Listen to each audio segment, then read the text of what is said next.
రంగారెడ్డి జిల్లాలో దారుణ ఘటన జరిగింది. కట్టాల మండలం ఫార్చ్యూన్ బటర్ఫ్లై సిటీ వెంచర్ విల్లాలో ఇద్దరు యువకులు దారుణ హత్యకు గురయ్యారు. మృతి చెందిన వారిని గోవిందాయపల్లికి చెందిన శేషగిరి శివ, గుండెమూని శివగా గుర్తించారు. స్థానికుల సమాచారంతో పోలీసులు ఘటనా స్థలానికి చేరుకుని దర్యాప్తు చేపట్టారు.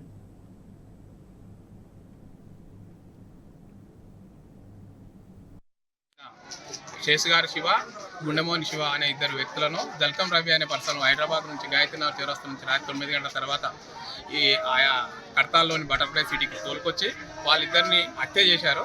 అది ఎందుకు జరిగిందా, పొలిటికల్ హత్యనా, లేకపోతే దోస్తానా, లేకపోతే ఇంకేమన్నా లావాదేవీలు ఉన్నాయా అనేది మాకు పూర్తిగా సమాచారం అయితే లేదు. కానీ మేమైతే పొలిటికల్ హత్యగానే భావిస్తున్నాం.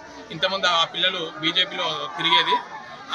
ఈ ఎమ్మెల్యే ఎలక్షన్లప్పటి నుంచి ఆ పిల్లలిద్దరూ కాంగ్రెస్లో తిరుగుతున్నారు. అందుకోసం వాళ్ళు ఏమైనా మనసులో పెట్టుకొని ఈ బీజేపీ వాళ్ళు ఈ గుండాయుధం చేసి అతన్ని రాత్రికి తీసుకొచ్చి తాపించి తినిపించి హత్య చేసిరని మేము భావిస్తున్నాం. ఒక విల్లాలో ఇద్దరు వ్యక్తులు చనిపోయినారని మాకు నమ్మదగిన సమాచారం రాగా ఇదే విషయాన్ని కన్ఫర్మ్ చేసుకుని ఇక్కడికి వచ్చేసి తాళం వేసినటువంటి విల్లాని పగలగొట్టి చూడగా దాంట్లో ఇద్దరు మగ వ్యక్తులు చనిపోయి ఉన్నారు.